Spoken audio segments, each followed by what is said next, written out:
Servus und Prost zusammen and welcome back for another video on Dave's Hopfenstube. If you clicked on this video, you sure are thinking about to get one of these awesome fermentation vessels, the Brewtools Mini Uni Plus. But before you do so, make sure to watch this video until the end, as I'm going to talk about very important considerations you should thinking about before you get any Unitank whatsoever, and I didn't see anyone on YouTube ever talked about it. So without further ado, let's dive right into it.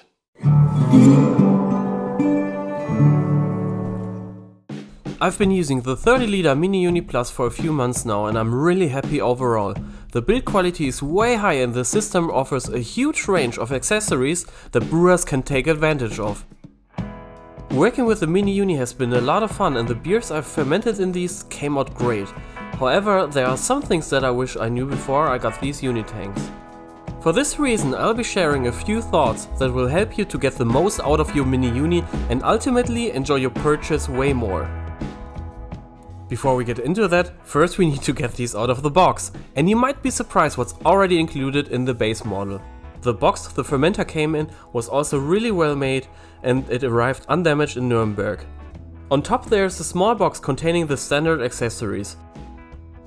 You will find the base with its silicone gasket, tri-clamps, blind caps and some additional TC O-rings if you lose one.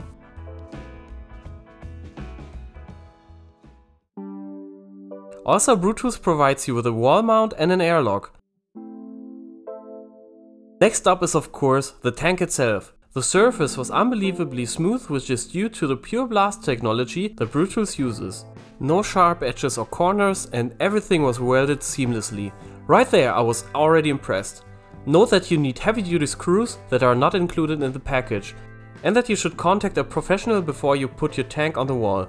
Fully loaded, this vessel can weigh up to 50 kilograms or 100 pounds, so be sure to check your walls before you start. Choosing the right size for your brewery is way important too.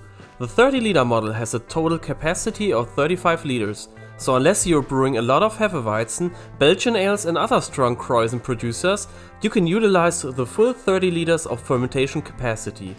The other models do have around about 10% higher capacity too, which is truly convenient. You can of course ferment less than the full volume in your fermenter. With that being said, if you're too short, it might happen that the level is below the TC ports in the front, so bear that in mind when you're picking your size. I also like to point out that while the base model is a good start, you need at least a little bit of extra accessories in order to close transfer the beer to a keg. One way is to add the 2-inch tri-clamp ball lock adapter to the bottom port and you can transfer your beer.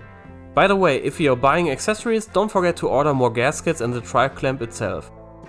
At this point, I'd like to give a huge shout out to the awesome crew at Brewtools for making this video possible, as they provided me with the gear you see today. Additionally, they were very supportive and friendly whenever I had questions. Hope to see you guys again soon. Talking about accessories, things are about to get really fun here. I went with a neoprene jacket to maintain a more steady fermentation temperature, the leg and pressure kit, as well as some other bits and bytes that I'll get to in a bit. The leg kit is convenient if you don't want to mount the tank on the wall permanently.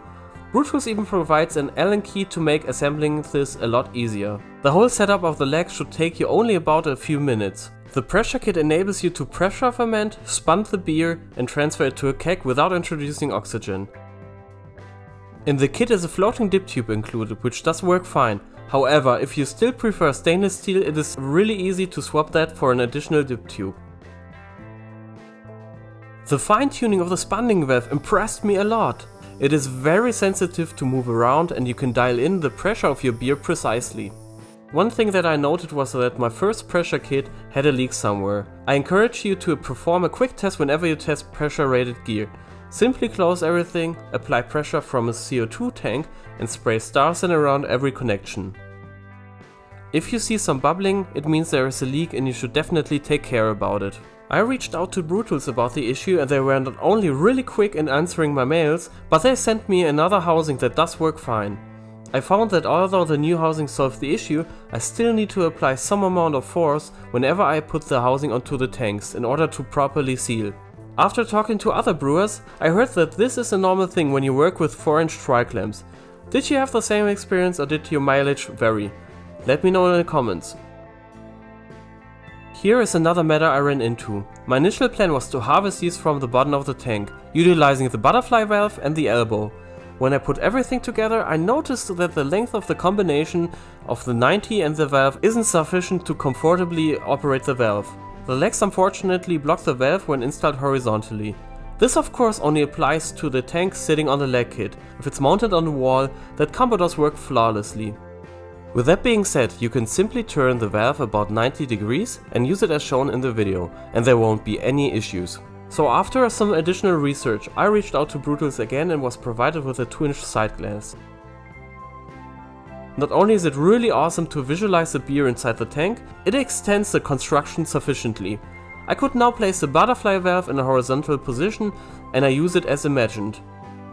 While this setup enables me to harvest yeast, the valve is sitting almost on the ground, so I'll attach some adapters and tubing in the future to improve the process further. One of the most important things to consider is the location of your Unitanks. Like I mentioned earlier, these fermenters are really heavy. Nevertheless, because they are designed to be positioned more permanently, the tank should be somewhat close to your brewing system, especially if your brewery is not on a rolling base. An extended length hose will be coming in handy too. Once you fill the wort into your fermenter, you won't really be able to move the fermenter around, as the 30 Plus model can weigh up to 50 kilograms or 110 pounds. This will ultimately influence where you will be packaging your beer as well. So bear that in mind before you start knocking out your first batch into the Brewtools tank. In my opinion, if you want to take the most advantage of the Mini Uni Plus, you should ultimately mount it on a wall nearby your brewing system. Not only does it look awesome, it should make working with the tanks way more easy. You'll gain more flexibility with building the bottom pour too, because there will be nothing in the way, and the height of the bottom will be more convenient as well. This will also be a neat trick if you plan to perform a CIP or a clean in place. I'll cover in a future video how to do that with your Mini Uni. I still haven't mounted the tanks on the wall because we recently moved in here and I wasn't sure if I would have to move anything, but I sure will hang them up, as well as getting a glycol system to fully utilize the fermenter. So overall I'm really happy with the tank, and although the accessories drive up the price a fair bit, you'll surely enjoy working with them too, especially if you consider you'll be using them for the next 5 to 10 years. Thank you so much for sticking with me today and watching the video. If you have any more questions or feedback or maybe even video ideas that I should cover in the future, just leave them in the comments and I'll be happy to get back to you. And I would definitely appreciate it if you leave the video a like and subscribe to my channel to stay on top of all the things that happen on Dave's Hopfenstube. And as always, have a nice day and I'll see you around in the next video. Cheers!